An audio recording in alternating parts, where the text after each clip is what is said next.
and welcome to the Mansuri Show.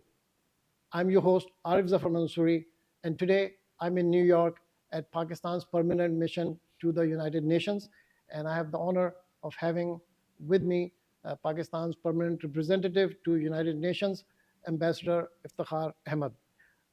First of all, sir, it's really a true honor and privilege to be here with you today. Welcome to the Mansuri Show.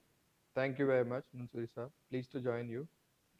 So, His Excellency, before we dive into the conversation, I would like to share a short video about your career and life, which is, just highlights the key points in your career. Let's take a look. At a time when global fault lines are shifting rapidly from the Middle East to the evolving discourse around Islamophobia, the United Nations has once again become the central arena where the world's most consequential decisions are shaped. And representing Pakistan in this high-stakes environment is a diplomat of rare depth and experience. This is a Mansuri Show introduction to His Excellency Ambassador Asim Iftikhar Ahmad, Pakistan's permanent representative to the United Nations. A career diplomat who joined the Foreign Service of Pakistan in 1993, Ambassador Asim brings more than 3 decades of experience at the highest levels of international engagement. His career has taken him across key global capitals and multilateral platforms, including his roles as Pakistan's ambassador to France and Monaco, permanent delegate to UNESCO, and ambassador to Thailand, where he also represented Pakistan at UNESCAP. Many will also recall his tenure as the spokesperson for Pakistan's Ministry of Foreign Affairs, where he became a clear, composed, and authoritative voice during moments of diplomatic complexity. But it is on the multilateral stage where his profile truly stands out. With deep experience in United Nations diplomacy, he has worked extensively on peace and security, human rights, development, and global governance, issues that now define the international agenda. In April 2025, he assumed his current role in New York, presenting his credentials to the UN's Secretary-General and stepping into one of the most consequential diplomatic positions Pakistan holds. Today, in 2026, he is navigating a particularly complex global environment, engaging at the United Nations Security Council on critical geopolitical tensions, while also leading efforts to confront the rising challenge of Islamophobia through key international platforms. At a moment when Pakistan's voice must be both principled and persuasive on the world stage, Ambassador Asim Iftikhar Ahmad stands at the front line of that responsibility, shaping narratives, defending national interests, and engaging the world with clarity and conviction. As he stated at the United Nations, the protection of civilians is not a political choice. It is a legal and moral obligation. This is not just diplomacy. This is Pakistan's voice, at the center of global power. Before we continue, let's hear Ambassador Asim Iftikhar Ahmad on the world stage at the United Nations. Mr. President, I am obliged to take the floor to respond to some comments. The representative of Israel perhaps did not listen attentively to all council members and other speakers in today's debate. And in our view, it is unacceptable, indeed ludicrous, for an aggressor, an occupier, a serial violator of UN Charter and international law,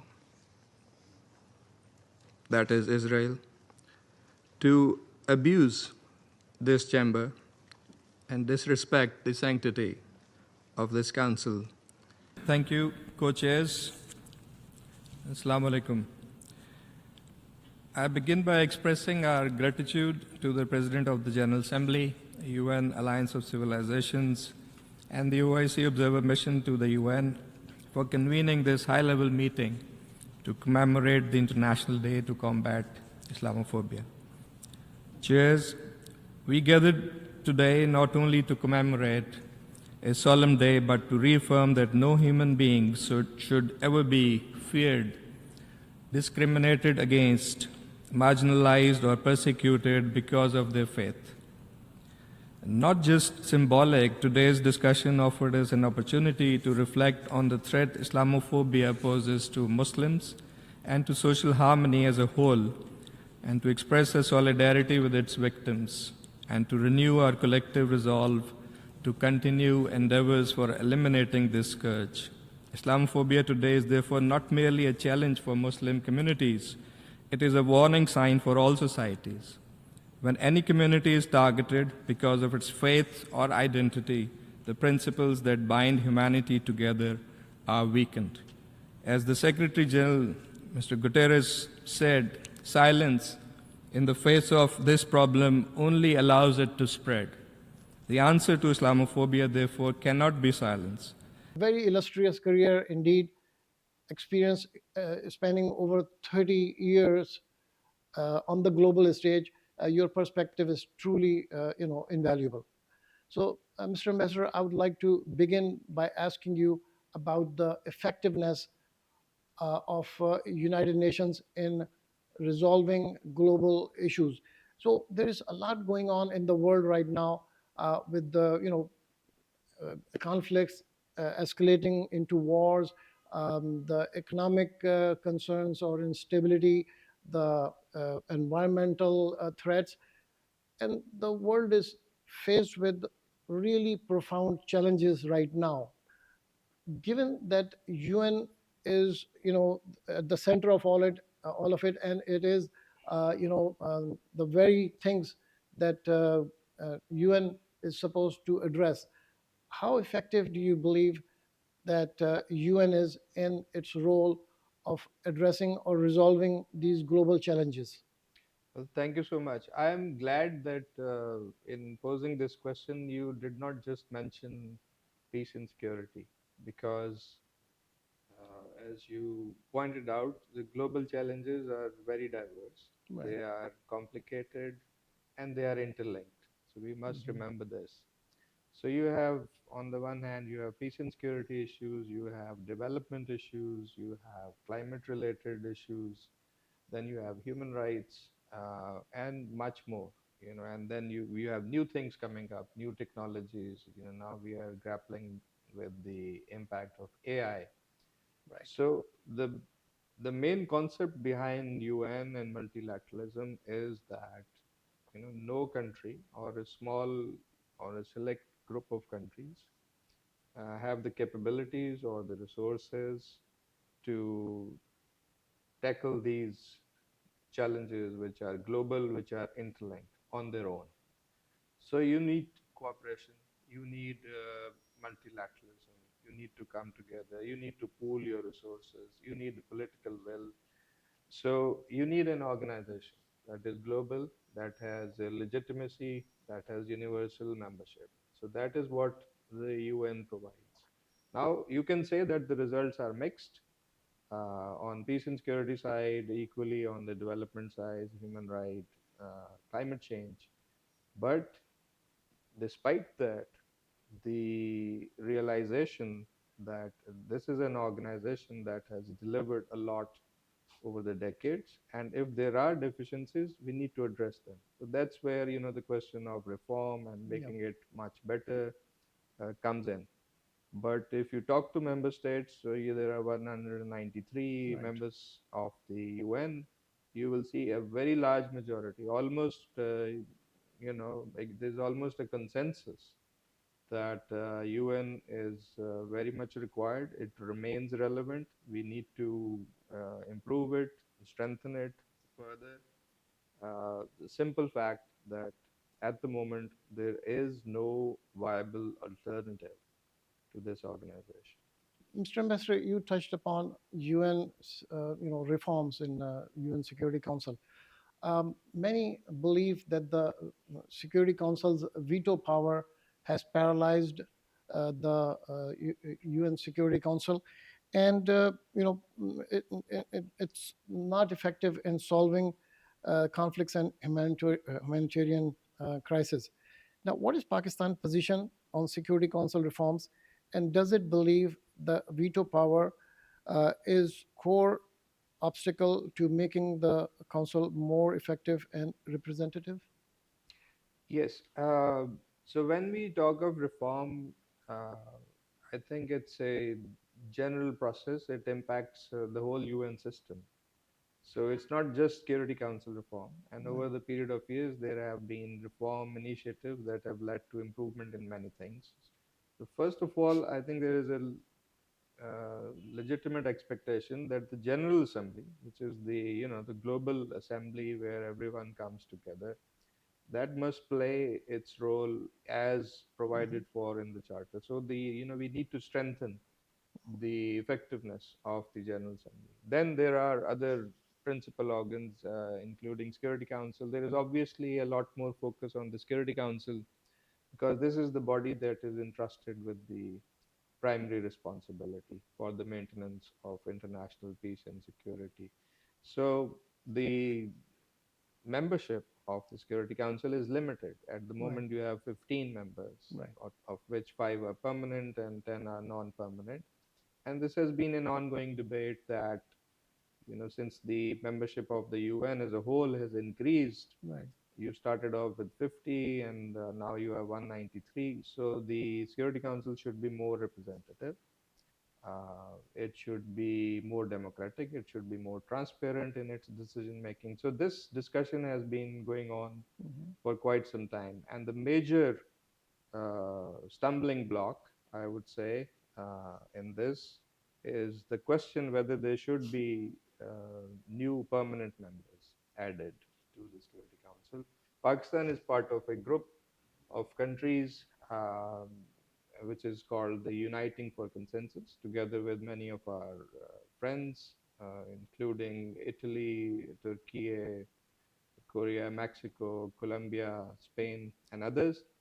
We believe that there is no justification for adding new permanent members with veto or without veto in the Security Council. The reason for that is simple. You mentioned that whenever we see the Security Council is deadlocked Right. or is not able to carry out its responsibilities, we see that it is blocked by one or the other permanent members, either Right. on an issue that is directly related to them or to some of their friends or allies which they want to protect, as we see in the case of several resolutions not being able to be adopted on Gaza.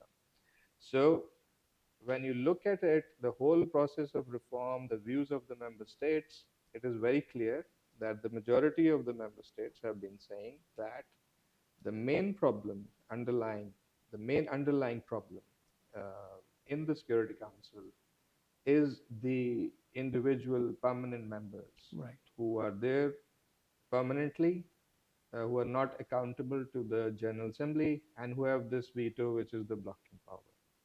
So our position is then very logical. It's very easy to explain. Right. So if the main problem is the permanent membership and the veto, you cannot address this problem by further aggravating this problem Right. by adding new permanent members. So, course. if the council is paralyzed now because of these 5, Yeah. if you have 10 or 11 or 12 permanent members, it will be even more paralyzed. And besides that, it is not even feasible. So the existing 5 members, they are not going to be ready to share, their privilege and Right. the power with new members, and particularly with veto. That's why our solution is pragmatic. Our solution is responsive to the agreed principles of reform, which Right. is more democratic, more transparent, more accountable to the general membership. And we have proposed that the only way to do that is to include a new non-permanent seats. And these non-permanent seats can be a bit different also from the existing non-permanent seats, which are 2-year, non-renewable. And we are proposing that we can consider slightly longer term seats like we have in the ECOSOC, like Right. we have in the Human Rights Council. It could be a 3-year seat, for example, could be a 4-year seat. There could be possibilities of re election on these longer term seats. And so, if you have such a mechanism in which there are medium to long term seats with possibility of re-election, that means you will be able to have a system in which member states can rotate. Right. So you allocate those seats to those regions like Asia, Latin America, and then the countries of that region who want to contribute to the work of the Security Council, they can contest for those seats, and they can stay in the council for a limited period of time, and then new elections will take place, they will rotate out, new members will come in. So that's the way to do it. I think this is the Right. only feasible way to reform and the only democratic and accountable way of reforming the Security Council. And definitely, it's the more fair solution to this issue. Pakistan's stance makes a lot of sense. Now, some of the issues that UN has are the financial constraints. There are, definitely some budget cuts that are needed, and United States has withdrawn from many programs, but it's not all the funding from United States that affecting what's happening in at UN.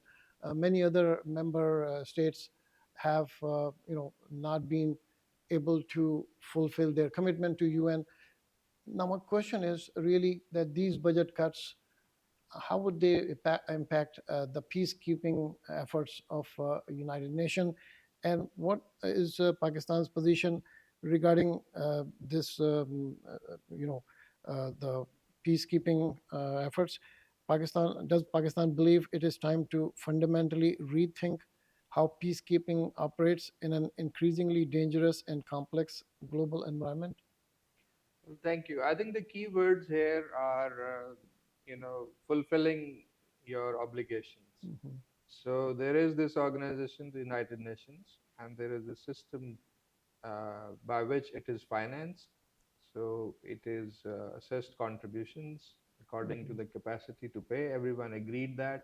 So we have to abide by that. Right. So the bigger countries with the bigger GDP and capacity to pay, they pay more, and the others Mhm. progressively they pay less.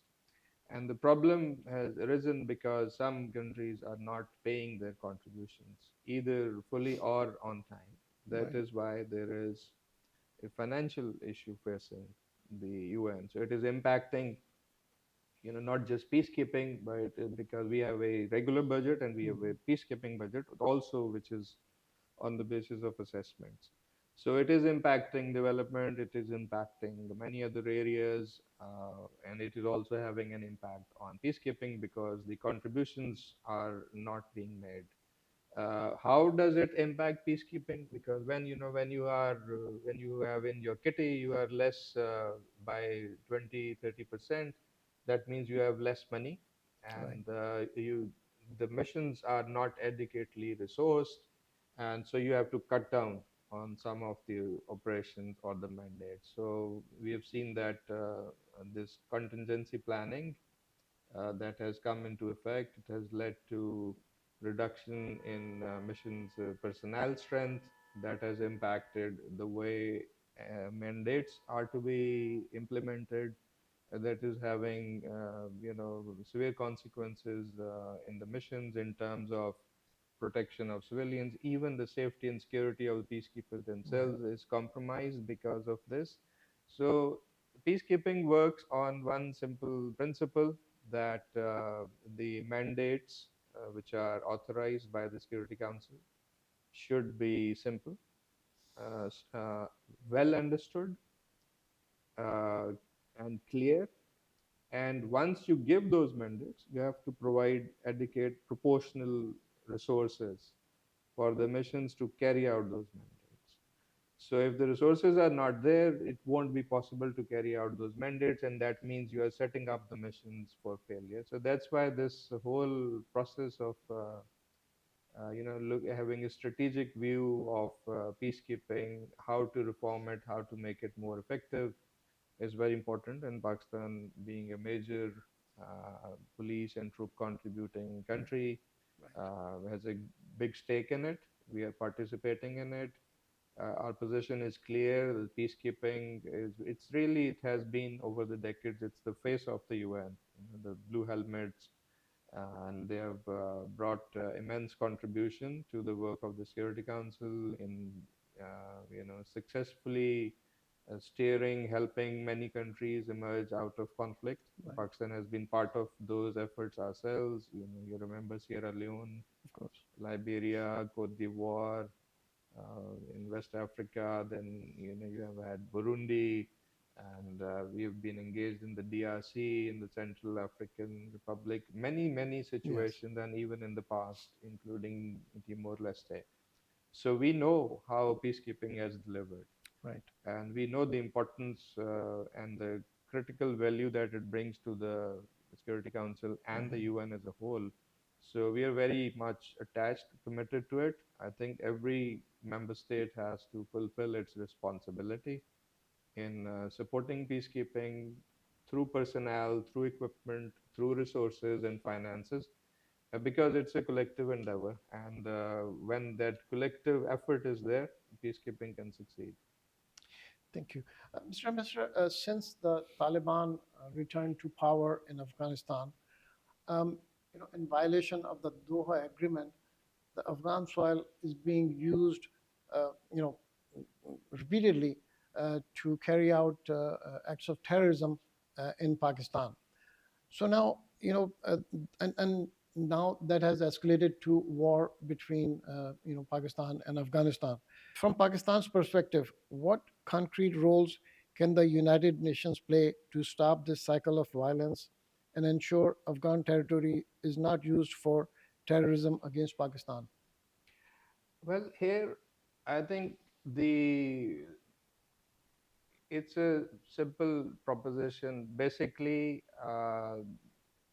before the Taliban came in, there was this Doha process that was underway, and there were expectations from both sides, which created obligations. Right. So, on part of the international community, there were three key expectations from the Taliban, that there will be an inclusive setup, that there will be respect for human rights, in particular women and girls' rights, and thirdly, on terrorism, that the Afghan soil will not be used for terrorism against any other country. So these expectations were there, although the Doha process wasn't it didn't go through its logical end, and there was a vacuum because the international forces left and the Taliban came in, but still there was consensus that these three expectations were there, and the Taliban have to fulfill that. So we have seen that basically they have not fulfilled even one of them. So in terms of inclusive governance, which is not there. Then there are serious concerns on human rights and women and girls issues, on which Pakistan also has been trying to, together with other Islamic countries, to impress upon the Taliban authorities to change course, but not much success.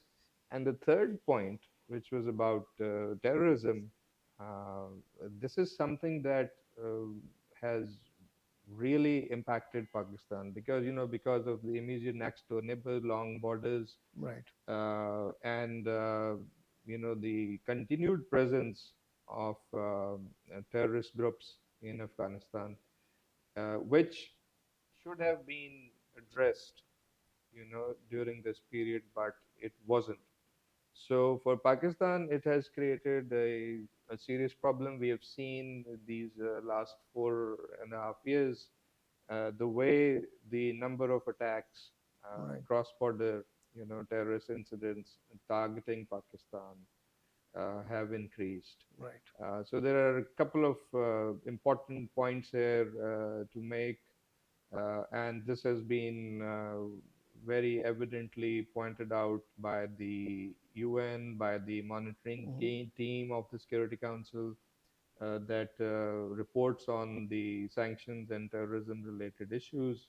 And if you look at the recent reports, and they very clearly say that under the Taliban regime, there is a permissive environment for the various terrorist groups in Afghanistan. So it is an established fact that there are multiple uh, global and regional terrorist groups that are present in Afghanistan. They're operating from and out of Afghanistan, and they're creating, you know, uh, destability in the region. And Pakistan is the country that is most impacted. You have the figures. I mean, even Right. last year, 2025, we had over 500 various terrorist attacks, mostly related to cross-border, Right. emanating from Afghanistan, close to 3,000 casualties, impacting our civilians, law enforcement, and security personnel, targeting our infrastructure, even suicide bombings in mosques. So this has really, crossed limits. It has become unbearable. So Pakistan's response, I believe that it is something that is very well understood by the members of the international community. There's also recognition that there are spoilers also. There are outside forces that are engaged in these activities because when it comes to TTP and BLA, Fitna al-Khawarij and Fitna al-Hindustan in particular, there is enough evidence to suggest that it is our eastern neighbor, India, that is, supporting them. So these are acting as their proxies. But unfortunately, the Taliban regime has emerged as a, the bigger proxy, player in this whole dirty game Right. that's being played from Afghanistan. So, after having tried diplomacy, various contacts, high level political engagements at working level, various mechanisms that were there in which we tried to convince through dialogue the Taliban authorities to, to control these elements, but there was no outcome. There were promises, they were not fulfilled. Sometimes there was complete denial. They would say there are no terrorist elements at all, while the Right. monitoring team is reporting, for example, there are 5 to 6,000 Taliban elements in Afghanistan. Right. They even told the monitoring team that there are no terrorist elements in Afghanistan. So it was unbearable. Last month, in February, for example, we had around 175 casualties on Right. Pakistan side. There were two serious incidents with the security personnel, one in Bannu, and the it crossed uh, for Pakistan. The patience level had been exhausted. Of course. So we had to take action. There were targeted actions that took place solely against these terrorist groups and their logistics and support infrastructure. Uh, but unfortunately, again, instead of getting the message, the Taliban regime reacted negatively, Right. and they started cross-border attacks, shelling across the Pakistan-Afghanistan border in 15 sectors, targeting more than 50 positions. And I think that was it. We had to then, respond to that in exercise of our right to self-defense. And now you see, how things have developed. Uh, the actions are being taken against these terrorist groups that have a clear presence in Afghanistan. And it's not just about a presence or a shelter that is provided to them in Afghanistan. The recent evidence suggests that the Taliban regime or the elements of the Taliban regime have been actively supporting these elements in their activities against Pakistan. And there is this kind of trilateral collusion between these elements, India and the Taliban regime. So Pakistan had to act. And this is these are counterterrorism operations in full conformity with our right to self-defense. And we hope that it will, give that clear message to the Taliban regime that this is no more acceptable.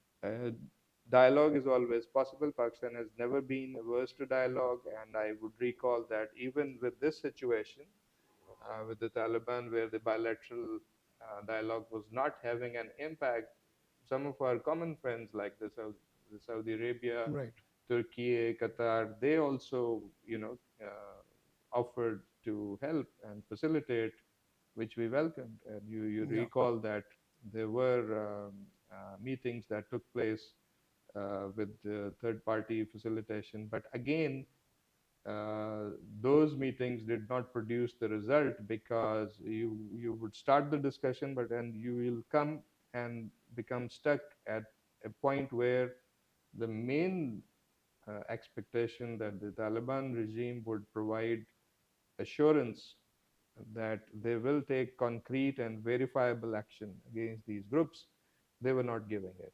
So I think these very otherwise could have been very productive, this facilitation also could not deliver. Thank you so much. Mr. Ambassador, you mentioned India's role in the terrorism on the western borders of Pakistan. Now, when you took charge as the permanent representative of Pakistan to United Nations, just weeks after that, last year, India launched an offensive. They called it, Operation Sindoor, which, they suffered very humiliating defeat. This was definitely one of the gravest military crises Pakistan has faced in decades. You were in the eye of the storm from day one.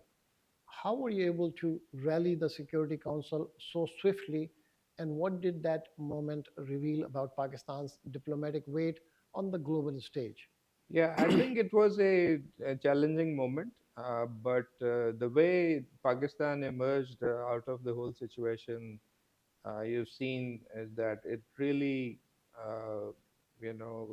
projected Pakistan in a very positive light on the global screen, at the global stage, as a responsible member state, as a country that took, its obligations and responsibilities very seriously.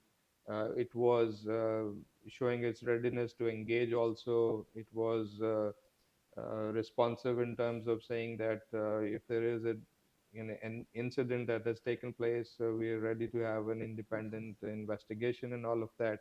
And as compared to this, you see the behavior of India, which was totally the inverse, totally opposite. Threatening statements, not responding to any, positive suggestions, not amenable to dialogue, and trying to escalate, the whole situation. So it was this environment in which, everything was taking place. We were in the Security Council.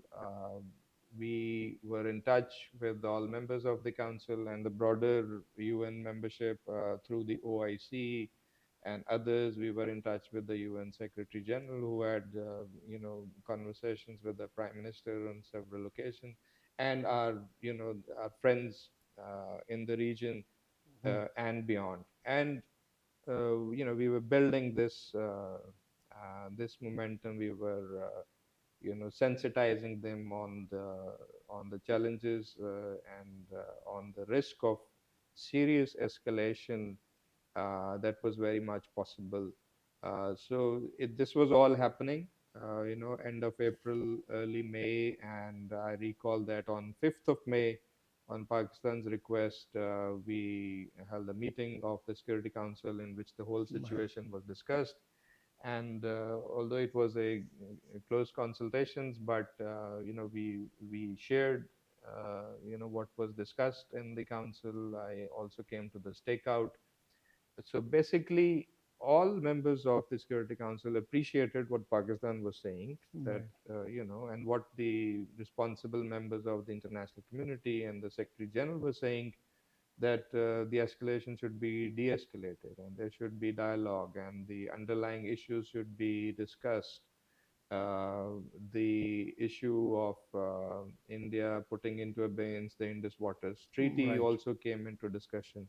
But above all, the whole thing and this meeting of the Security Council, it brought back on the international stage the issue of Kashmir, which was very important. Of course. So many members spoke about it. So what emerged out of this meeting was also the recognition that the Jammu and Kashmir dispute remains unresolved, and there were resolutions of the Security Council which were also recalled by the briefers from the Secretariat. Many members mentioned about that. And the need for peacefully resolving this conflict in accordance with the resolutions of the Council. So in a way, this was a significant development for Pakistan, having this issue raised in the council as vis-a-vis what the Indians were projecting, that this terrorist incident in Pakistan and, trying to use the terrorism bogey as they always do. So I think we were pretty successful, and it was so evident that this meeting that took place on 5th of May, and you remember that on 6th and 7th, they started, this unwarranted aggression against Pakistan. And that the rest is history.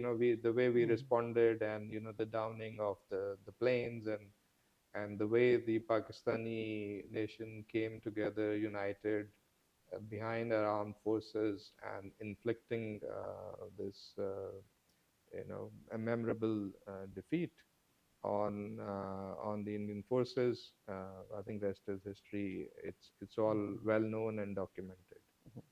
Of course, that 4 day of war really changed, a lot of perspective about Pakistan around the world. Since becoming Pakistan's permanent representative to the UN, you have dealt with wars, led the Security Council, and brought Kashmir and Gaza back into global focus, all in less than 1 year. What is the one message you want the people of Pakistan to know about the battles being fought for them every day at the United Nations?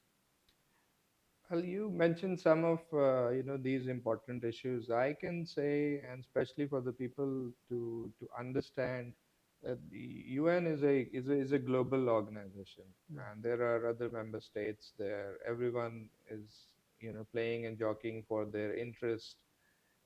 Pakistan's position, in a way, is different in the sense that when we come to the UN, when we take the floor, we're not just confined. Our focus is not just limited to areas of our own interest. So when we join the Security Council, we come in with a mission that we are there to uphold the principles of international law, to uphold the purposes and principles of the UN Charter, and to be on the right side of history, and to be on the right side of the issues, to be saying the right things, calling for peaceful settlement of disputes, calling for implementation of the relevant resolutions of the Security Council, supporting peacekeeping, supporting the prevention, conflict prevention, and peace building, and all those things. So this is what we brought uh, with our vast experience in UN and in the Security Council, and you saw that we delivered on that. So we defended our own interests. We defended and projected the Kashmir issue, for example. We defended our interests vis-a-vis the terrorism threat from Afghanistan.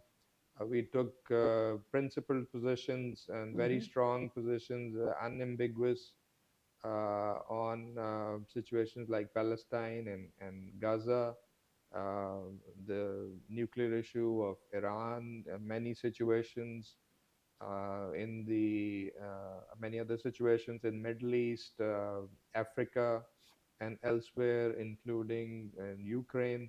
So wherever you see, Pakistan has been consistent and positions very clearly articulated and in line with the UN Charter, and always upholding the values of international law. So I think this is our contribution, and I believe that our positions are uh, proportionately, adequately well appreciated in the wider membership and the international community. Mr. Ambassador, you have been extremely active in the UN Security Council and the UN General Assembly in the last 1 year. And you have definitely represented Pakistan very well at the global stage. Now, you are by education an engineer. I'm also an engineer. And you are a gold medalist from UET. Actually, you have two gold medals, one from UET Lahore and another one from Punjab University. Now, you have worked as a diplomat for over 3 decades now. Most ambassadors come from law or political science backgrounds. Do you think that scientific analytical mindset actually gives you an edge at the UN, especially when you are dealing with complex legal and geopolitical arguments? That's a very scientific question.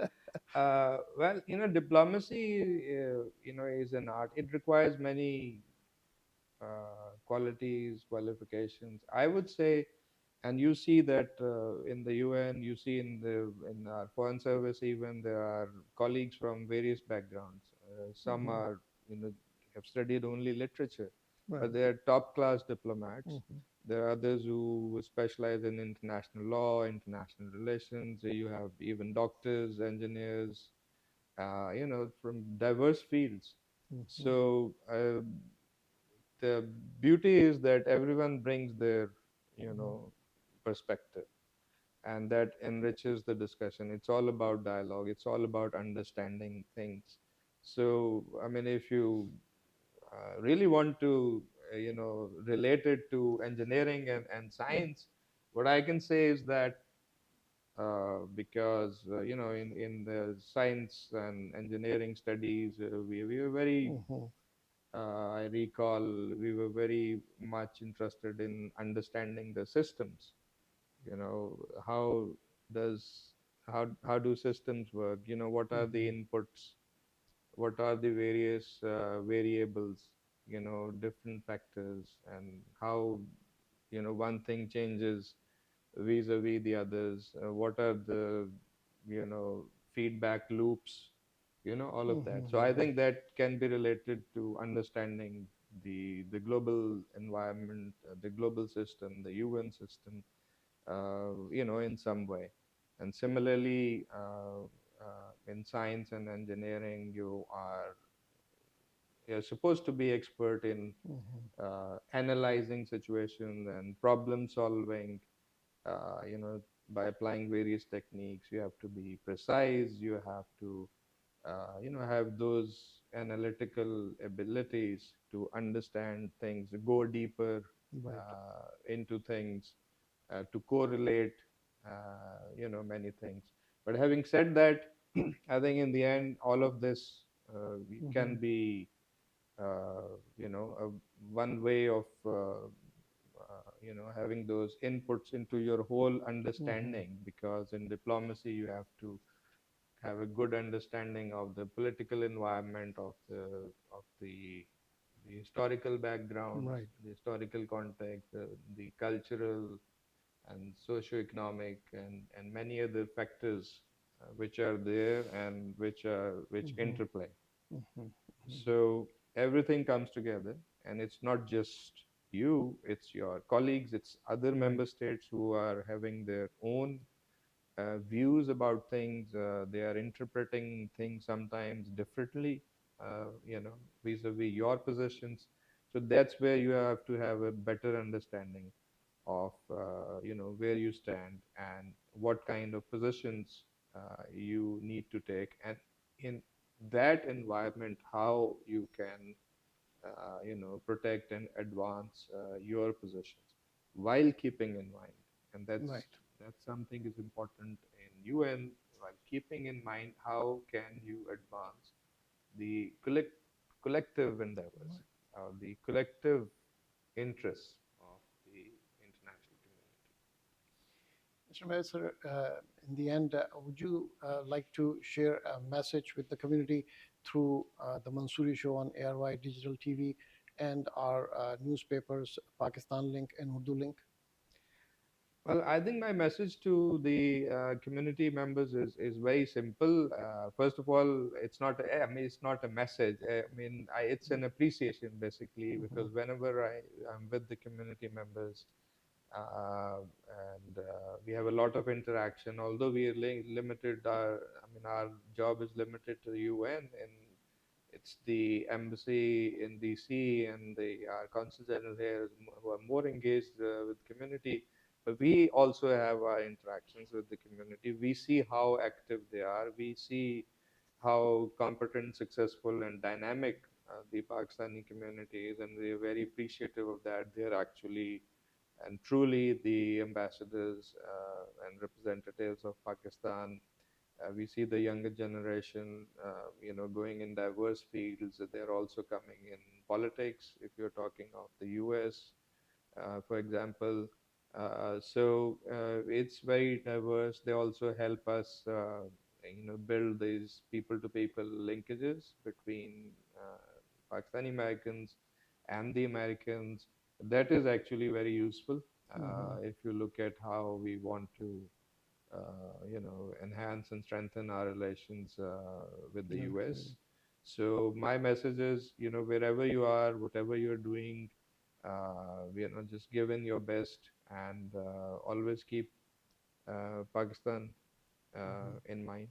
Thank you. Thank you, Your Excellency, for your conviction, for your clarity, and for your service to Pakistan at the United Nations.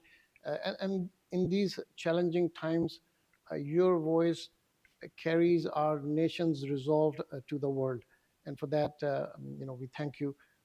Again, it's an honor to have you on our show today. Thank you so much. Thank you very much for having me. Thank you. So, ladies and gentlemen, thank you for joining us today.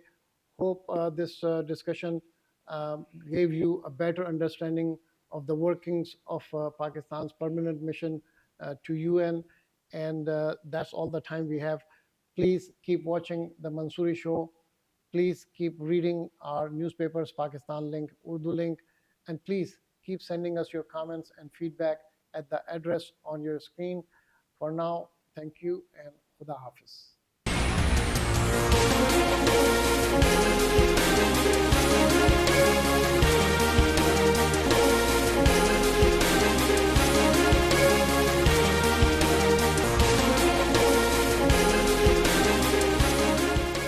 Parents, show your love with Tahir Halal Kids multivitamin gummies, made in the USA and certified halal. Delicious and packed with essential vitamins, these gummies keep your little ones healthy, happy, and full of energy. No fuss, just fun, because good health should taste great. Tahir Halal. Love, nutrition, and care in every bite. Tahir products आपके खानदान की सेहत के लिए बेहतरीन हलाल vitamins और supplements, खालिस, मियारी और फ़ख्र के साथ अमेरिका में तैयार करदा। Kaba Fusion is a pharmacist-owned, patient-focused team of professionals with over 30 years' experience providing intravenous medication to patients in the comfort of their own home. Founded by Dr. Sohail Masood, Kaba Fusion has 7 state-of-the-art pharmacies located across the country. Visit us at kabafusion.com to learn more about the benefits of in-home infusion therapy.